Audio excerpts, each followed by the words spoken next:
my name is Jasmin. I'm 25 years old. I'm married. Have a 3-year-old son whose name is David.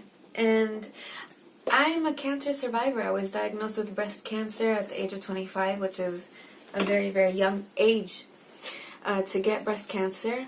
And I started chemotherapy May of last year, May of 2019. And I just finished 2 months ago. After the surgery as well, my surgery was a lumpectomy, and they also had to take out lymph nodes, which was a month ago. I wanted to create a video. I'll do this in 2 parts because I have a lot of tips for someone that might be going through what I went through or have to do chemotherapy. And I think that I have a couple of tips that I can give. I want to tell you guys what helped me. So the first tip that I can give you is that you need to know and believe and trust that this is a period in your life. It's something that's come to teach you, me, and the people around us something, and it's an obstacle that you will overcome. It's a period. It might be a very difficult one, but it's not going to be for the rest of your life. Think of it as something that you have to get through, and you'll be better at the end of it. So that's number 1. And the second thing is to keep your thoughts positive, because I really do believe in positive thinking, and I do believe that thinking can create a better reality. And just keep your thoughts positive, because where we are, that's in our thoughts, that's also what we feel. If I think bad things or bad memories, I'll be sad or upset, and also I'll treat the people around me as if I'm upset. And on the other hand, when I think positive things and just like happy memories, then I myself am happy. That just makes me happier.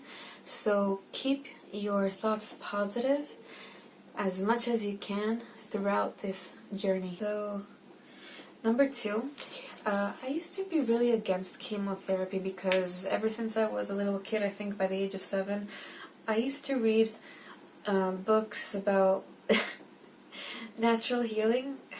I'm no expert, but like I prefer to heal myself naturally whenever possible. And when they told me that I had cancer, I was actually even more scared of the chemotherapy than I was of cancer. Like, I heard terrible things about chemotherapy, and I wanted to find something natural that would help me beat cancer, but I didn't find anything.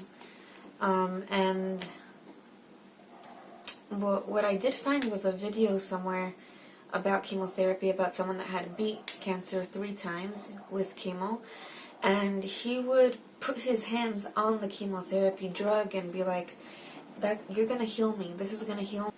And even though I was very against chemotherapy and my whole life considered it as poison, I did do that almost every single treatment.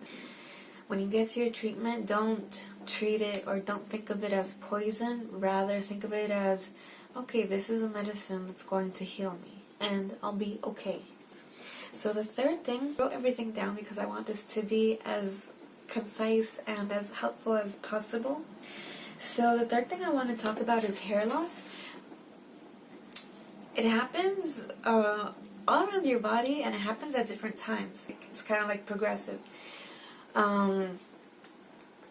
You see it in your arms and then your legs and your eyebrows and stuff like that. So the first thing that I would recommend to do is get your eyebrows tattooed. I don't know, I think especially for women, it's just like better to wake up in the morning and you look, I looked very, very pale. I hardly ate anything, but when you do have your eyebrows, and no hair, but you do have eyebrows, then you don't look as scary as what you imagine might happen, like with movies we've seen. It looks scary. I remember walking into the chemotherapy department, even before, I got confused. I got off on the wrong floor at the hospital, and I took a step into the chemo treatment department, and I saw bald women walking around, and that completely scared me. Like, even though imagine how scared I was to know that I might need chemo. Seeing that made me just twice as much, I couldn't really accept that reality. But the thing is, if you do your eyebrows before, then you don't look bad. You look okay. You're fine. I really do suggest doing that, tattooing your eyebrows, because of the feeling that you can look in the mirror and you won't be scared to see yourself, and you'll be okay. Like, you'll look fine. The eyebrows really, frame the face, and it's a good idea.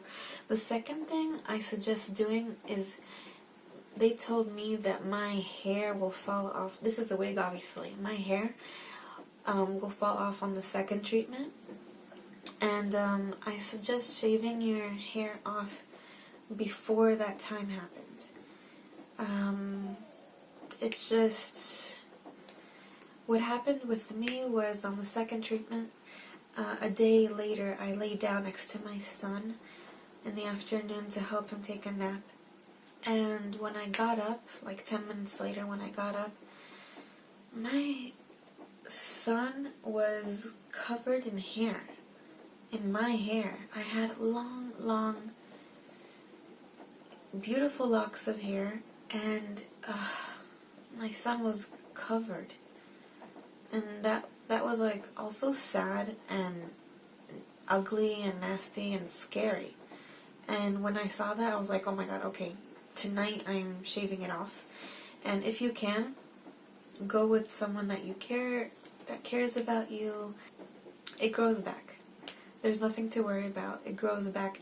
You can even see my eyebrows have almost fully grown back. And my hair has grown back as well. I think almost a full inch already. So don't worry about hair loss, because it all comes back. Now, before, I want to talk about the nausea and the vomiting. Some chemotherapy drugs don't even cause nausea, so don't worry about it. At the beginning, I had a very, very, very aggressive nausea. I was given a chemotherapy drug that's called AC, and afterwards I was given something that's called Taxol, and that didn't give me nausea at all. So it really depends what you get. But during the time that I did have nausea and vomiting, I lost 20 kilo. That's like 45 pounds in 2 months. It was very, very aggressive. But what helped me was marijuana. And but I took the drops because I don't know how to smoke, so I just asked for the drops. And I paired it with ice cold water and lemon. Just take half a lemon, squeeze a little bit of lemon. You don't even need half the lemon, just like a little bit of it, into ice cold water, and sip it slowly with a straw, and that helped calm down and keep control of the nausea. I would still vomit daily, but I don't want to worry anybody that has to get into this, but that's something that really helped me, is the marijuana and lemon squeezed inside ice cold water.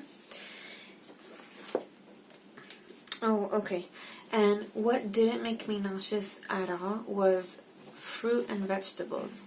So I would have, like, my husband would cut up a lemon, and it would be next to me the whole day, and the whole day I would, take another bite of melon.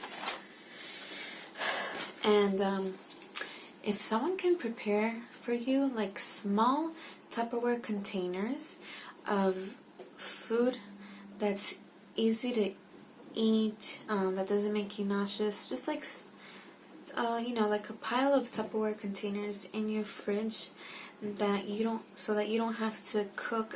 I couldn't cook during that time. I couldn't even smell food. It was too difficult for me. So if you have like food already that's ready in your fridge, and in small portions because it might be difficult to eat when you're nauseous, then that can really help. So examples are cut vegetables, cut fruit, mashed potatoes, mashed sweet potatoes. I would say hard-boiled eggs.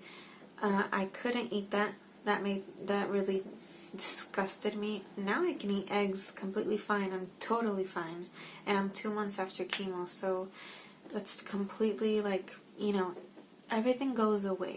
Everything goes away. You can have rice that's already cooked, cooked peas, cooked beans, and just warm it up in the microwave for a couple of seconds, or to be honest, even eat it cold, because sometimes when it's warm and the smell gets to you, that can make you nauseous. So just tell your partner or anybody that can help you if they can, you know, cook some small portions and put them in your fridge. That would be really helpful. So this video is getting really long. I'm going to get on to the second part of the video. I have 5 more tips to give you on how to survive chemotherapy. I'll leave the link in the description box. I wish you lots of health and to feel good.